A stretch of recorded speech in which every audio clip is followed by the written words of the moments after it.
जय बोले पूज्य आचार्य संघ की जयकारा गुरुदेव का। धर्म स्नेह आत्माओं, निर्वाण जाने वाली दीक्षा को निर्वाण दीक्षा बोलते हैं। संसार के कामना और वासनाओं के बाणों को समाप्त करने वाली दीक्षा को निर्वाण दीक्षा बोलते हैं। संसार की समस्त इच्छाओं का विसर्जन करने वाली दीक्षा को निर्वाण दीक्षा बोलते हैं। जहां से हमारी इच्छाएं, महत्वाकांक्षाएं समाप्त होने लग जाएं, वहां से सम्यक दीक्षाओं का जन्म होता है। ख्याल करना, सत्य को पाने की जहां से सत्य को पाने की जहां से प्यास पैदा होती है, जहां से सत्य को पाने की प्यास पैदा होती है, वहीं से सच्चाई में संन्यास की घटना घटित होती है। कहते हैं सत्य को पाने की जहां होती है प्यास, वहीं घटता है जीवन में संन्यास। सत्य को पाने के लिए आंखियां प्यासी, वही होता है जीवन में सच्चा सन्यासी। ये तुम्हारा सत्य है, क्योंकि आए थे नग्न और जाओगे नग्न। कहते हैं ना, आए नंगे जाओगे नंगे, बीच में क्यों करती हो दंगे। हो गए नंगे, छोड़ दिए कपड़े, हो गए नंगे, और जहां रख दिए चरण वहीं हर हर गंगे, वहीं हर हर गंगे हो जाए तो कोई आश्चर्य की बात नहीं। ये वो पावन माटी होती है। बच्चे लोग इसको कीड़ा का स्थान समझ रहे हैं, उनकी मम्मी भी उनको नहीं रोक रहे हैं। बेटा ऐसी हंसी हंसी में दीक्षा हो जाती है। हाँ, जो लोग बच्चे शैतानी करेंगे उनकी दीक्षा दे देंगे। इस संसार में दो ही लोग शांत हैं, एक दीक्षा लेने वाला और एक शादी करने वाला। तो शादी तो अभी उम्र है नहीं, दीक्षा की तो उम्र है, 8 वर्ष के बाद दे सकता हूं। और जो शैतानी करेगा उसकी दीक्षा फाइनल। हाँ, तो अब नहीं करना। विचार करके रखना, जीवन में वो पवित्र जीवन का सार, जीवन के दो ही सत्य हैं।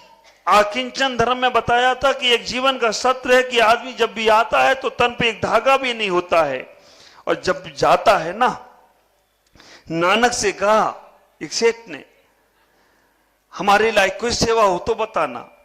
नानक ने कहा मुझे कोई आवश्यकता नहीं, मैं बहुत कुछ कर सकता हूं। तो उन्होंने कहा ठीक है, एक सुई ले जाओ, मरने के बाद मेरे पास पहुंचा देना।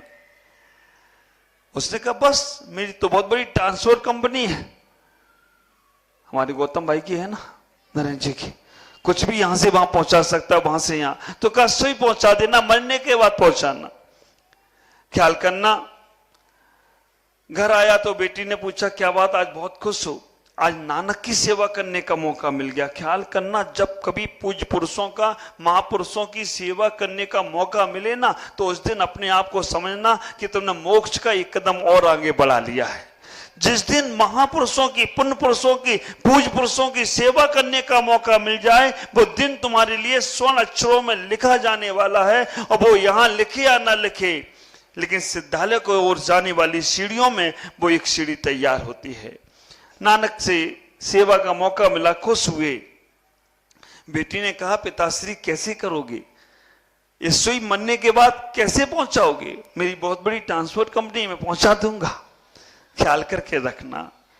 बेटी ने कहा, अब विचार करके रखना, बेटी ने कहा कफन में जेम नहीं होती, हाँ, साथ में ना जाएंगे हीरे और मोती, क्योंकि कफन में जेम नहीं होती। समझ में आ गया सेठ को, पश्चाताप कर लिया। मैं आपसे इतना ही कहना चाहता हूं, जीवन का सार यही है। व्रत नियम संयम लेकर अपने आप को, आचार्यों ने कहा है, काले कलो चले चित्ते देह चन्नादि कीट के, एतत् चित्तम यद्यपि जिन रूप धरा नरा। काले कलयुग चले चित्ते, एक काल ऐसा है, कल करते करते काल तो आ जाता है, लेकिन कल नहीं आने वाला है। ख्याल करके रखना। और इसमें देह अन्न का कीड़ा बना है। कितने बार भोजन कर लिया आपने अभी सुबह से, किया कि नहीं किया। महाराज ने 48 घंटे 24 घंटे पहले भोजन किया और आज उपास। ख्याल करो, कैसे तुम्हारा ये भोजन हमेशा भोजन मांगता रहता है, इसको अन्न का कीड़ा माना गया। और उसमें कहा ये तच्चित्रम इदयापि, ये मन भी हमेशा चंचल रहता है और इसमें इस रूप को धारण करना बहुत बड़े पुण्य का बात है। ख्याल करके रखना। आचार्य कुंद कुंद स्वामी प्रवचनसार ग्रंथ की एक गाथा में कहते हैं, चारित्रम खलु धम्मो धम्मो जोसो सौमत्ति निदिठो मोख हो विहीणो परिणामो अपनो हु समो। कहते हैं जो चारित्र को धारण किया वो ही धर्म है, पूजा पाठ करना नहीं, बहुत सारी चीजें हैं। चारित्र खलु धम्मो धम्मो जोसो सम्मोति निदिठो। कहते हैं कि चारित्र को धारण करना धर्म है। और धर्म क्या है? साम भाव रखना, समता भाव रखना। समता भाव कैसे रखोगे? तो का मोह खो विहीणो, मोह और क्षोभ को समाप्त करोगे तो समता भाव आएगा। और परिणामो अपनो हु समो, ऐसा ही आत्मा का परिणाम है।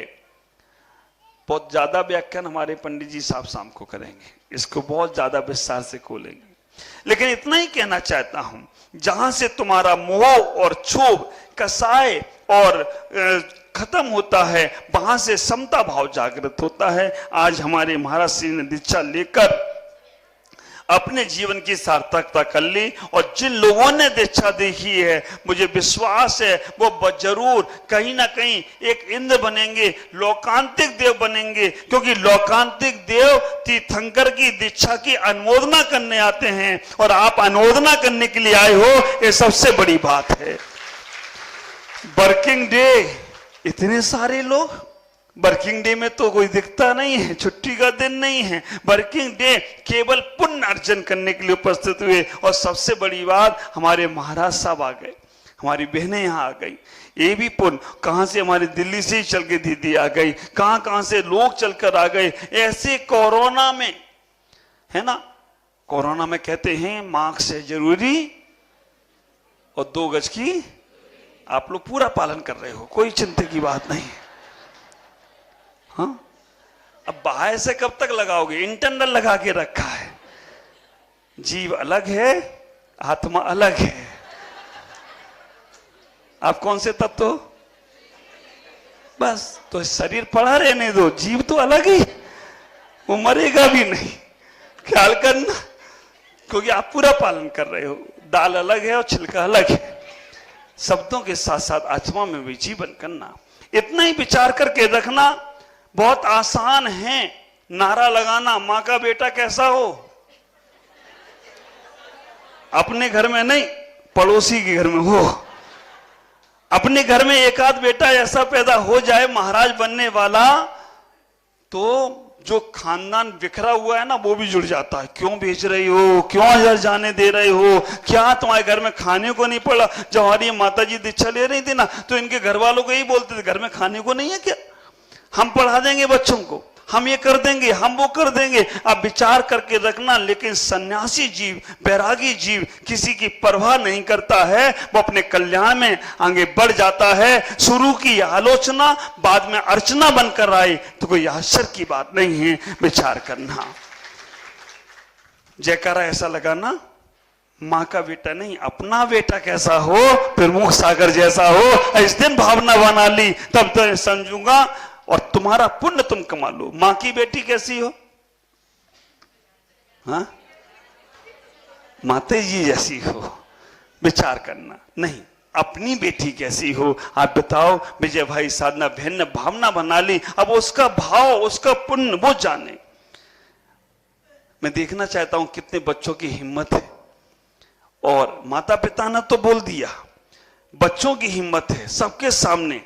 हमें अपने जीवन में चोरी का काम छुप के करना चाहिए, है ना।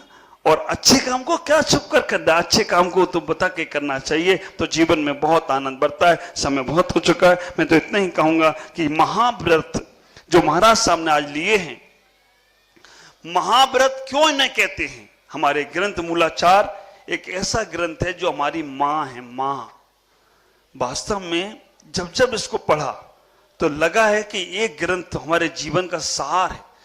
जैन आगम का सबसे हम साधुओं के लिए एक ग्रंथ मां के रूप में आया। इसमें लिखा है महाव्रत क्यों कहते हैं? क्योंकि ये महान व्रत है, इसके बाद कोई और व्रत आने वाले नहीं है। महाव्रत इसलिए कहते हैं क्योंकि ये महान व्रत है। दूसरा उन्होंने कारण बताया कि ये महान लोगों के द्वारा ही धारण किए जाते हैं। और तीसरा कारण बताया कि ये महान गति को ले जाते हैं इन व्रतों को, इसलिए महाव्रत कहें तो कोई आश्चर्य की बात नहीं है। महाव्रत महान है, महान लोगों के द्वारा धारण किए जाते हैं और महान गति की ओर ले जाते हैं, इसलिए महाव्रत इन्हें कहते हैं। आज महाराज श्री ने महाव्रत धारण किए हैं।